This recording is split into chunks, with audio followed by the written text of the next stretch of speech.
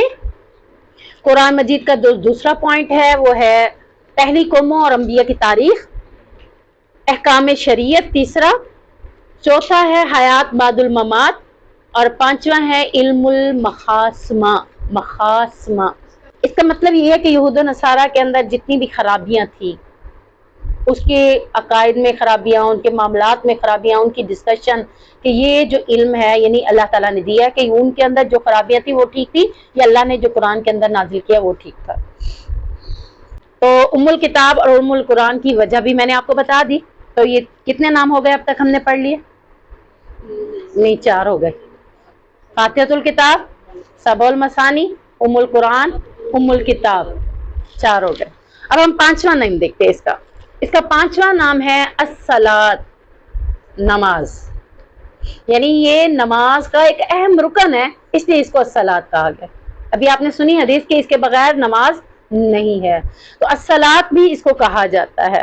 اب ہم اس الصلاۃ کی مزید ڈیفینیشن دیکھتے ہیں کہ اس کو الصلاۃ کیوں کہا جاتا ہے.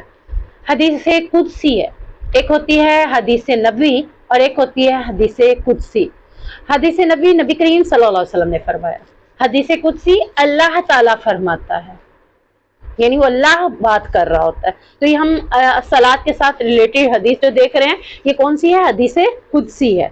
حدیث قدسی میں ہے کہ اللہ تعالیٰ فرماتا ہے قسمت الصلاۃ بینی و بین عبدی، کہ میں نے نماز کو اپنے اور اپنے بندے کے درمیان آدھا آدھا تقسیم کر دیا ہے. کیسے؟ اس کی وضاحت کرتے ہوئے فرمایا فَإِذَا قَالَ الْعَبْدُ، جب میرا بندہ کہتا ہے الحمدللہ رب العالمین، تو اللہ تعالیٰ کیا کہتا ہے؟ وقال اللہ تعالیٰ، اللہ تعالیٰ فرماتا ہے حمیدنی عبدی، میرے بندے نے میری تعریف کی. یعنی ہم الحمدللہ پڑھ رہے ہیں تو ہمارا مقصد کیا ہے؟ اللہ کی تعریف کرنا. تو اللہ تعالیٰ کہتا ہے بندے نے میری تعریف کی. اور پھر فرمایا جب بندہ کہتا ہے الرحمن الرحیم، تو میں کہتا ہوں اثنا علی عبدی، کہ اس نے میری ثنا بیان کی. تعریف حمد کو کہتے ہیں، ثنا تعریف، یہ بھی تعریف میں ہی آتا ہے. میں نے اچھا آپ کو دورہ قرآن میں حمد اور ثنا کی ڈیفینیشن بتائی تھی، کس کے ذہن میں آتی ہے؟ دونوں میں ہے معنی تعریف کے ہیں. حمد کا معنی بھی تعریف ہے، ثنا کا معنی بھی تعریف ہے. نہیں آ رہا؟ ہو سکتا ہے میں نے پہلے دن نہ بتائی ہو، بعد میں کبھی بتائی ہو. چلے اب میں ابھی نہیں بتاتی. آپ نے جو دورہ قرآن میں باتیں نوٹ کی تھی نا، اس کو نوٹ کیا تھا آپ لوگوں نے، آپ ڈھونڈ کے لائیے گا. جی میں ایک کام دے رہی ہوں نا، ہوم ورک دے رہی ہوں. جن کے پاس نہیں اسے نیکسٹ ٹائم بتاؤں گی، ذرا ان کو ڈھونڈنے دے. دیکھتے ہیں ڈائری کی گم ہو گئی ہے یا پڑھی ہے. اچھا چلیے الحمدللہ. تو یہ حمد بھی تعریف ہے، ثنا بھی تعریف ہے. ابھی آپ اتنا ہی لے لیں، نیکسٹ یہ دیکھتے ہیں ان میں سے کون ہمیں بتاتا ہے. چلے دیکھ کے بھی کون بتاتا ہے، یہ بھی ایک ان کا تھوڑا سا وہ ہو جائے گا نا کہ انسان کو ہونا چاہیے اس طرح، ایکٹیو بھی ہونا چاہیے. آگے ہے کہ اللہ رب العزت فرماتا ہے کہ جب میرا بندہ کہتا ہے مالکی یوم الدین، میں کہتا ہوں کہ میرے بندے نے میری بزرگی بیان کی. اور جب وہ ایاک نعبد و ایاک نستعین کہتا ہے تو میں کہتا ہوں کہ یہ بندہ جو بھی مجھ سے مانگتا ہے میں اس کو عطا کر دیتا ہوں. یہاں سے کیا ہے؟ ایاک نعبد و ایاک نستعین سے اب ہماری بات شروع ہو گئی ہے. پہلے ہم نے اللہ کی تعریف، اللہ کے بارے میں باتیں کی، تو آدھا آدھا کیسے تقسیم کیا؟ آدھے میں اللہ کی باتیں ہیں، آدھے میں ہماری باتیں ہو رہی ہیں، ہم اللہ سے مانگ رہے ہیں. تو اللہ تبارک و تعالیٰ نے یہاں پر حدیث کے اندر فرمایا کہ میرے بندے نے جو مجھ سے مانگا میں نے اسے عطا کر دیا. تو یہاں سے پتہ چلتا ہے کہ یہ وہ صورت ہے جس کو آپ پڑھ کر کچھ بھی اپنے رب سے مانگیں گے تو آپ کو مل جائے گا. یقین، سب سے پہلی چیز کیا ہے؟ یقین، توکل. اچھا یہ عالم بھی یقین اور توکل کے معاملے میں بعض وقت کمزور ہو جاتے ہیں. مجھے ایک واقعہ یاد آیا، حدیث کے اندر نہیں، ویسے ایک ریلیٹڈ واقعہ یاد آ رہا ہے. ایک عالم نے اپنے یعنی کہ خطبے کے اندر لوگوں کو کہا کہ جب یقین کامل ہو تو اللہ تبارک و تعالیٰ آسانیاں عطا کر دیتا ہے.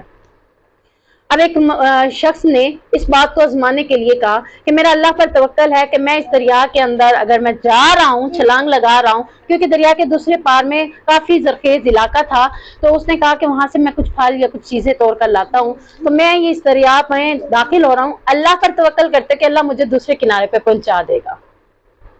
کامل یقین تھا نا اس کا. اس نے اپنے آپ کو مکمل یقین کے ساتھ وہ پہنچ ہی گیا، وہاں سے لے بھی آیا، واپس بھی آ گیا۔ اب عالم کو کسی نے بتایا بھائی اتنا خطرناک دریا اس نے عبور کر لیا، اس نے کہا یہ تو نہیں ہو سکتا۔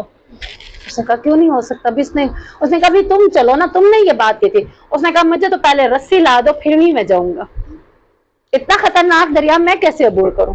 تو سم ٹائم یہ ہوتا ہے کہ بڑے بڑے عالم کے اندر بھی وہ پختگی نہیں آتی، ایک ادنا سے بندے کے اندر بھی آ جاتی ہے۔